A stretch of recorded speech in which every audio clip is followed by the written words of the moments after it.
Hey guys, this is Versatile from Game Dexterity. So I got a pretty cool video today and I just want to talk about the PSP. And then actually what I have is a PSP 2000 model. I got this off of Craigslist a few months ago for about $50. It was a ridiculously good deal. But let me just tell you what the purpose of this video is today. I just want to go over the PSP and how I use it and why I think it's such a pretty cool handheld console. Oh, Versatile, why are you doing a video on the PSP? We all know that it sucks, and the PS Vita is going to be here, and it's going to make the PSP, your particular PSP 2000 model, obsolete. And maybe there is some truth to that. However, you do realize that when the PS Vita does come out, all the new and used versions of the PSP, like this one for example, it's going to drop down in price. And when you drop it down in price, what that's going to mean is that's going to be a lot of damn PSPs that you can go out and purchase and mod to your heart's content. Now, I got the PSP for two reasons. One reason is because I can mod it, of course. And then the second reason is I wanted to play Fat Princess, which I really love on the PS3. But as I was playing around with the PSP some more, I realized there's a lot of things that I could do with it. So let me just talk about some of the features that you may not realize as a gamer who has a PSP that maybe it's just sitting in your closet and it's just sitting there doing nothing. Or maybe you're looking to get a PSP for your friend or a sibling or whatever. So one of the first things I did when I had the PSP is I modded it, of course. And if you don't trust me, if I go to System Settings and I go down, and it took me about 5 minutes to mod this guy once I got it. But it says here 6.20 Pro-B10. So that's the custom firmware that I have loaded right now. Also what's cool is I included a special memory stick. And I say special because what I did was I got this off of Amazon. And what it is just an adapter card. Hopefully you can see it. And what I have is I have like one of those 16 gigabytes little micro SD card that you put inside a phone. So you just put inside one slot here, and if I really wanted to, I can add another micro SD card to this adapter, so that I have a total of 32 gigabytes on the go in my PSP. That'd be pretty cool, right? For movies or games or what have you. So that's pretty cool there. Another thing is, another reason I like to use the PSP is for the internet radio, because I like to, I'm on a computer, or I'm on the train or wherever, and if there's Wi-Fi there, I like to listen to some music. So one of the things I like to do, and that's a pretty cool feature, it's free, is you can download the internet radio app. All you gotta do is tell the PSP to connect to the online network. So I got like a Wi-Fi connection in my house right now. And what it does is it just launches this internet radio, which is pretty cool because now I can connect this to my bigger stereo system through a line-in jack, for example, and just play music from, like alternative rock stations online or whatever. And I don't even need a PC to do that. So it's pretty cool, a pretty quick way to just enjoy some cool music on the fly. So this is what the internet radio player looks like. Pretty simple. And you just use your arrow keys down here, select your genre of music or whatever, and then you select the station, and it's going to automatically tune into it and play the music off of there. See? So that's just an example of it playing some music there. Now what I also did is, let me see if I can kill this. Alright, I don't know how to kill it right now. Another thing is, if I go to the game folder, and there's so many plugins, since I modded this, I could have this categorized in different things here. But one of the things that I did was I took a Twisted Metal, like a PlayStation 1 game, and let me just run this real quick. You can have the ability to take a PlayStation 1 game, rip it to your computer, and then from there you can convert it for PSP play. That's pretty cool stuff. And it doesn't take that long, and maybe I'll make a tutorial about this in the future. But let me just go through this real quick here. And actually this particular game I did it myself, and this is a perfect one-to-one conversion rip of Twisted Metal, like the first Twisted Metal. And it's pretty cool because if you think about it, you could almost have like the PlayStation 1 in your pocket on the fly. And who doesn't like playing like PlayStation 1 games, right? So I know there's a lot of gamers out there that has a big or maybe a small PlayStation 1 game collection. And now you can take it with you anywhere, anytime, play anywhere, anytime. It's pretty cool. So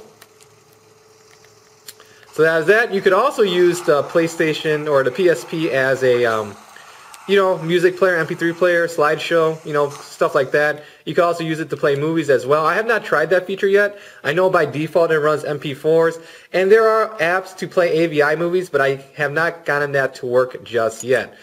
Some other homebrew programs I got running on here.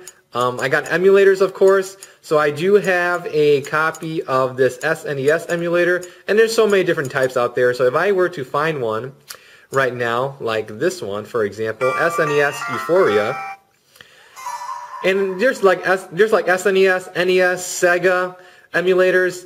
I don't know what else is out there. Maybe Game Boy, perhaps, you know. But it's pretty cool. You know, carrying the whole NES ROM collection in your pocket or something like that is a lot of, you know, good times there. Or, you know, your SNES collection or whatever, and just play it on the fly. So, you know, that's pretty cool if you like old school gaming, you know, ROMs, you know, things of that nature. This right here, it's loading, you know, a copy of Mortal Kombat 2, one of my favorite fighting games when I was growing up as a kid. And now I can play it anytime, anywhere, you know, there's a lot of good times here. So let me just go through here real quick just to show you how the performance is with the emulator.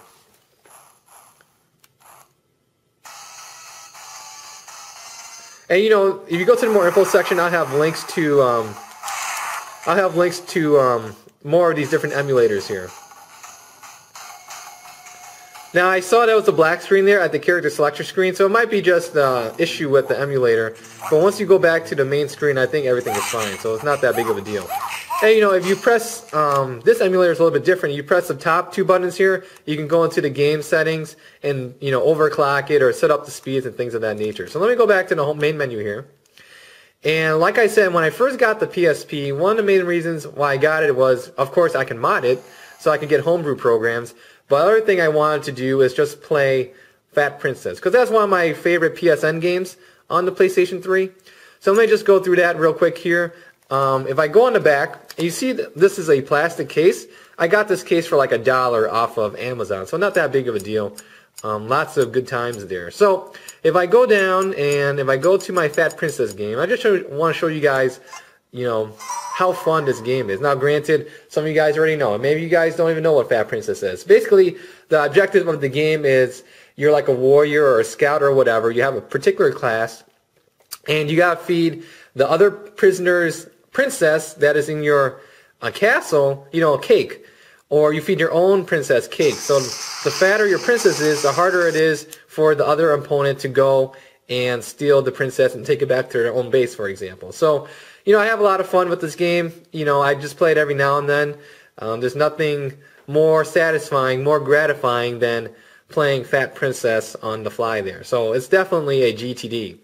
Autosave here, that's fine. Now, sometimes it's hit or miss. You know, you try to go online, and if I say play with others, go to infrastructure mode. This is how you connect online and try to find a game. Hopefully there's a game online. If not, you know, I could always start my own, for example. So it's not that big of a deal.